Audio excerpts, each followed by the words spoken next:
Beautiful title. What we are is already awake. So most people on this planet are walking around believing they are somebody or something. And it's so fascinating. It's like a rabbit hole after rabbit hole, because the one that believes itself to be something is the problem. So there is this ego or identity, some people would call it the me, which is that this contracted energy which is kind of living in the head, even though it gives a feeling of contraction all over the body, believing that it is somebody existing. So somebody that's existing through time.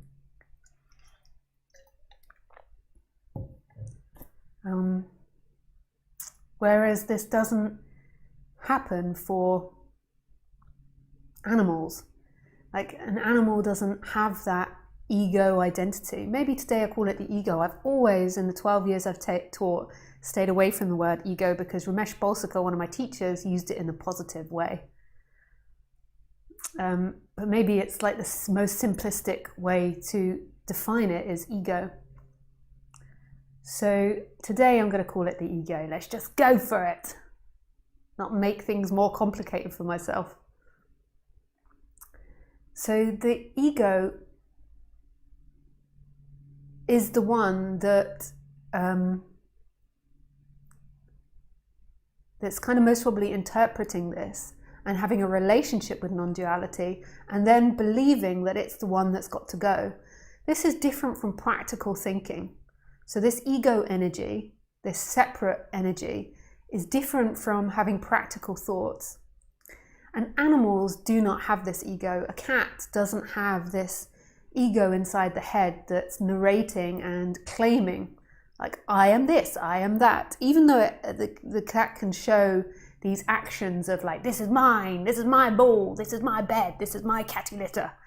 It doesn't have this energy inside the head that is claiming to be something.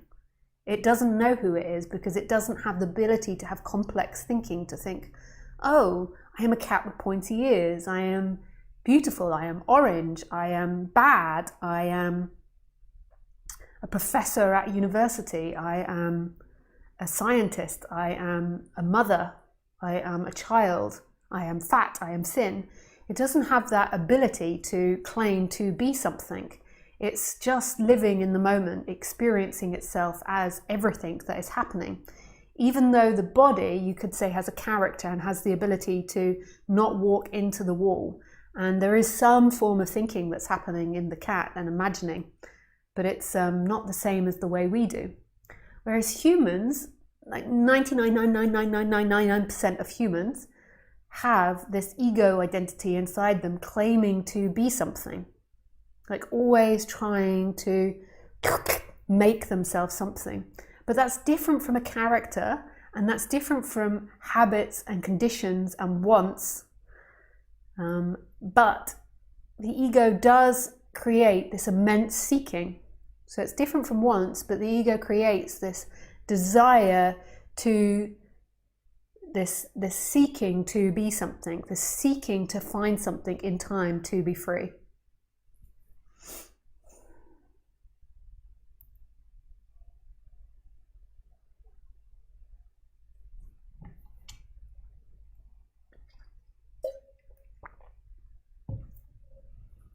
Seeking, seeking, seeking.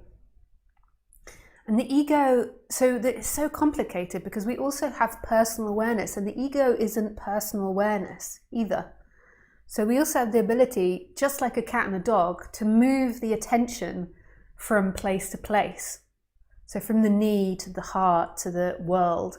And we claim that as ours, but so does the cat and the dog. They also have the ability to move their attention. Especially when you want to get their attention to do training, they've really got a good ability to move their attention onto something else, especially when they're new to training.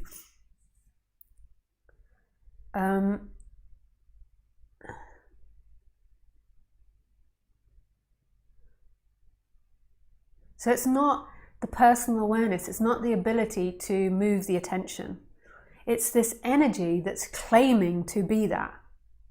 So it's this energy which is in there making everything it. So it's like, I am the doer, I am the personal awareness, I am the big consciousness, I am good, I am bad, I'm right and wrong, they are other. It's an energy that's like Velcro, you know, that sticks onto everything.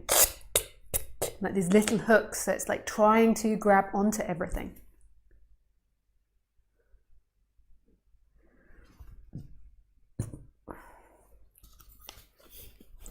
And it wants to be the best version of itself. But its best version of itself could be a murderer. It doesn't necessarily mean like Mother Teresa or something. It like wants to claim everything. It sort of becomes, you know, manic. Like, I need all of these things in order to be happy. And it's an energy, I suppose we could call it.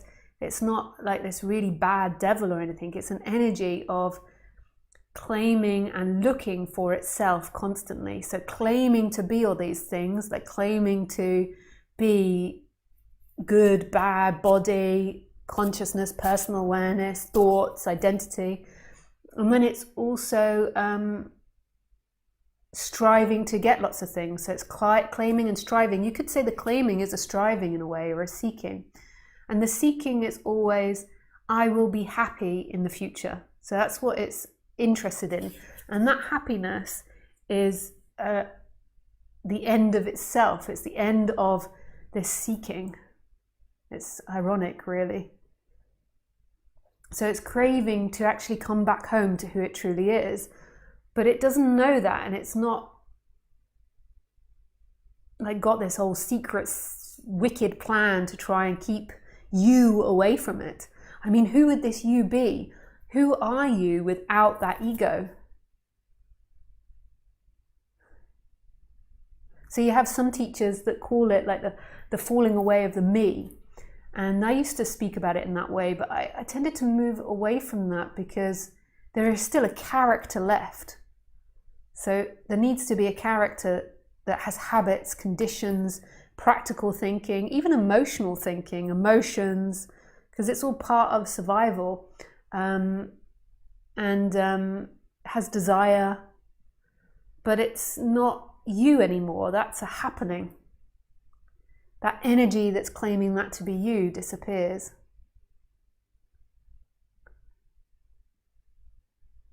And even saying that to that seeking energy, to that ego, is like, it disappears. It then hears that and then really desperately wants to grab onto that.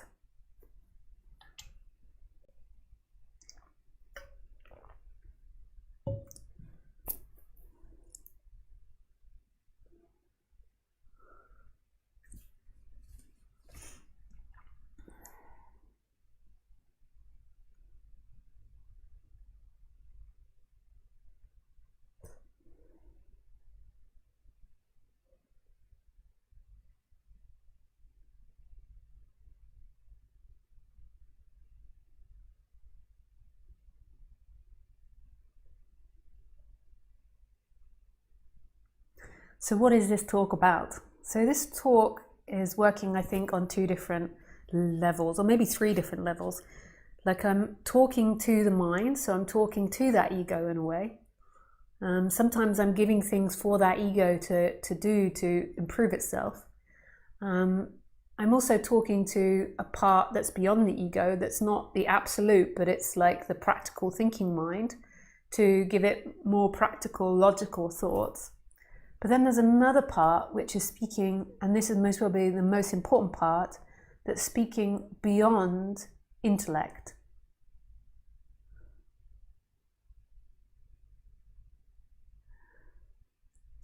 It's so magical and unknowable, that part. So it's beyond the intellect.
And that's the most important part, that which is beyond intellect.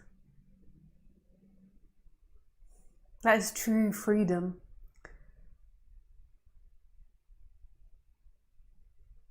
It's the remembering of something that's always been here, but it's not an intellectual remembering. It's not any form of the mind knowing this. The mind can know it logically and understand it, which has relevance and is beautiful. That's what separates us from animals. But it's the recognition, what's really pointed to in non-duality, is the recognition beyond mind, which is so impossible for humans to imagine because everything is about mind. Our whole world is about mind. Everything is about mind. Even spirituality is about mind, improving yourself, other dimensions, evolving to your higher self, spirit animals, soul partners, twin flames, the idea of, all of these things are idea, and there can be some that are truer and some that are less true, but that's not the point. It's all ideas. So what is it that's beyond all ideas? And isn't that amazing that there is a part of beingness and aliveness that is free from intellect?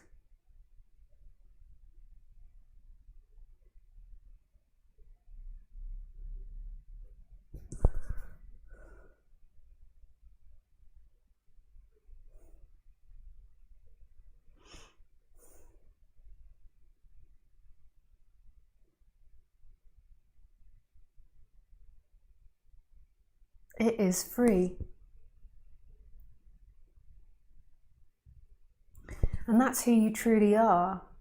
The suffering that arises in humans is the misidentification with form, with ideas, with something as opposed to nothing. Who are you? Who are you? Right here, right now. The mind says, I am something. The mind says, I am a thought. I am an idea.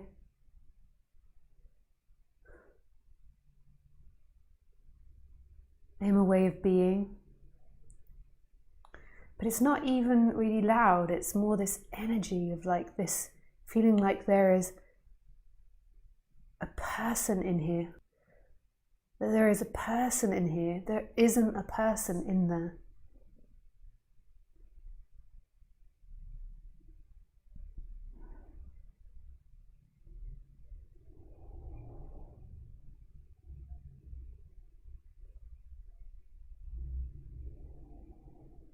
Who is this person? So there is this consciousness, we could say, is experiencing now. And this consciousness is not a thing. It doesn't belong to the ego. It doesn't belong to thought. It doesn't belong to an energy. It doesn't belong to you. It is everywhere and nowhere. It is in all things and no things. So it's in my voice right now. Isn't that just miraculous? It's in the computer screen. It's in the wall behind me. It's in my top. It's in the table. It's in the flowers. It's in the sounds.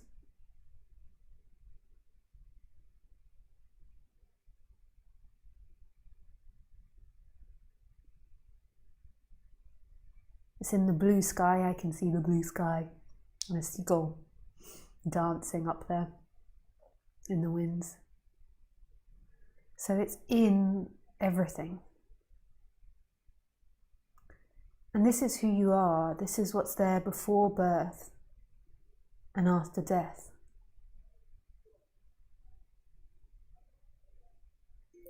but it doesn't have a memory. So you can't remember before birth. The body has a memory.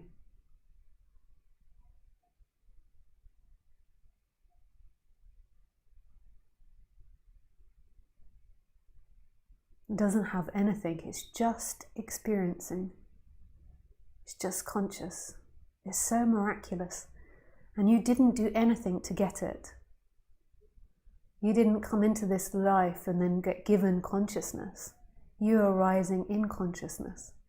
You didn't wake up in the morning and then become conscious. You are appearing again in consciousness. Consciousness was there in deep sleep.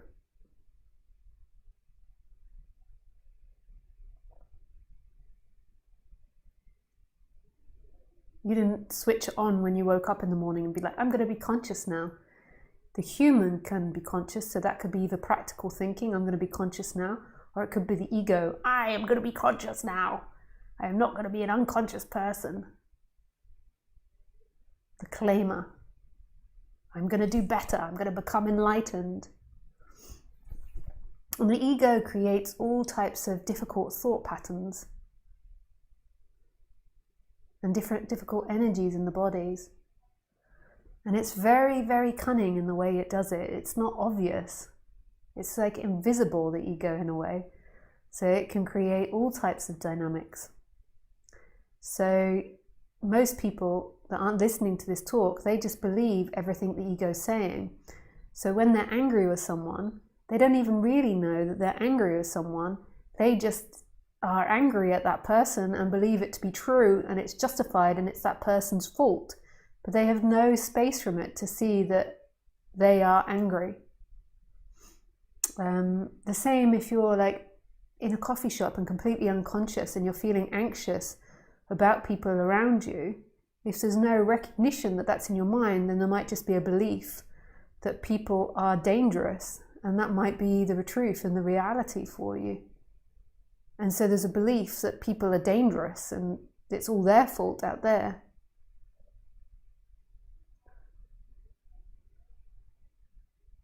So it presents itself as, it's like this filter on experiencing that's seeking and claiming and holding on.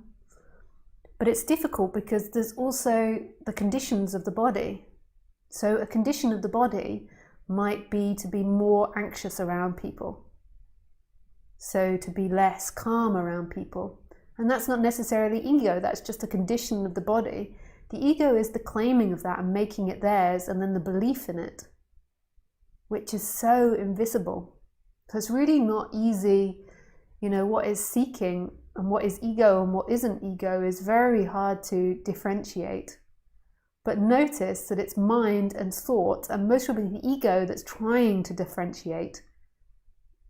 Like it could be that you're practically working on something, but most of the time it's the ego that wants to differentiate between what is it and what isn't it, and then it can work out and become enlightened. Like what's important is the dropping into what you are, which is right now. And sometimes it's really good to reflect on dynamics, but not as much as the person or the ego believes. Here we are. And then there's a noticing of that egoic energy that's appearing and claiming. It's like an octopus, like with all these tentacles, like grabbing onto things. Mine, mine, mine, mine, mine. And it's not bad. It doesn't have to go away. This isn't about trying to make your ego disappear. It's actually about loving the ego, ironically, because as you drop into what you are, it's like a complete acceptance of all those dynamics. And this is the goal of non-duality, if there is a goal, of dropping back into that ever-loving space, which loves everything and doesn't reject anything. There's nothing it rejects at all. Nothing. There's nothing it wants, there's nothing it rejects, there's nothing it needs to be. It's just conscious. And it's complete reset. It's really so healthy to abide in that, even though there is no you abiding in it.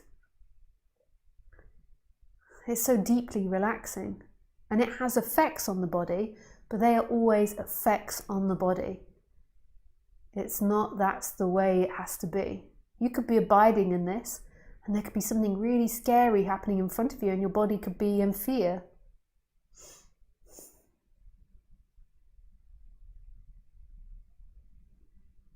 Which would be different maybe from egoic seeking fear, but it's still fear. And it's really, even me splitting it up, saying the ego makes it too much of a thing. Like there's a you that's got to now conquer this ego and get to something, get to what Lisa's speaking about. Let's get to where Lisa is. Isa. Isa.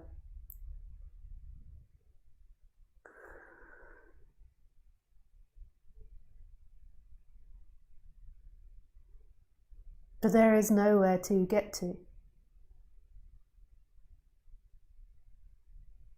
There's no one to free, internally or externally. There is no one to be good enough. It's not about you. So what else is here beyond you?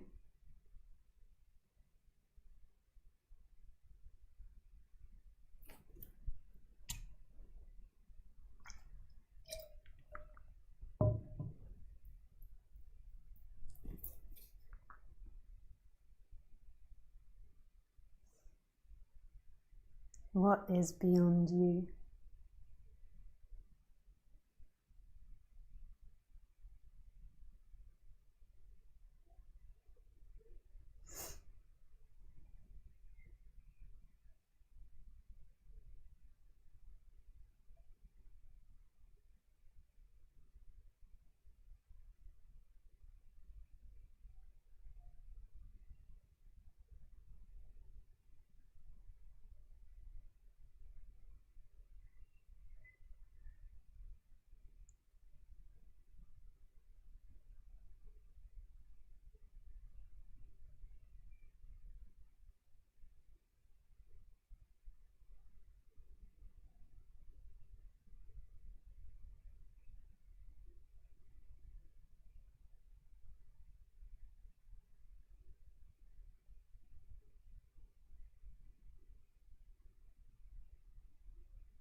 Who are you?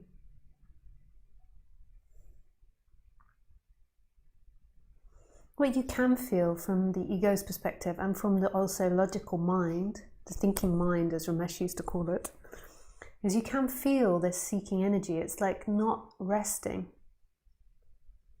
It's like not feeling rested right now. It's like something I've got to do. I've got to do something. Our society is so good at this, like do. I must do. Who must do?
So might notice it and speak or say certain things, like looking like there's something I've said before which has helped relax you.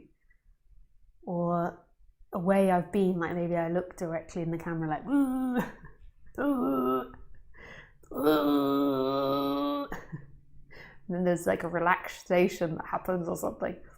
Or maybe, just giving yourself time to listen to this talk. Maybe there's relaxation that happens. So then you're looking for the relaxation. So just notice that. And then it's not about fixing that. It's not about you accepting that. It's noticing that in consciousness, it's already accepted. So it's noticing this space which is here that's already accepting that. So it's not about forming a new identity of like, now I'm an ego and I must do all these things to become free. It's what in experience is accepting everything now. And it's like a shift in perception, like an energetic shift in perception from being a limitation, which is an illusion, to being non-limited. So that which is experiencing is not limited. And then this has effects on the character. It can often produce bliss when that's realized, but that's effects. So it's not anything in the character world. It's beyond the character world. What is accepting everything right now? What doesn't reject? So the character can be rejecting. Yeah. So what is it that's accepting now?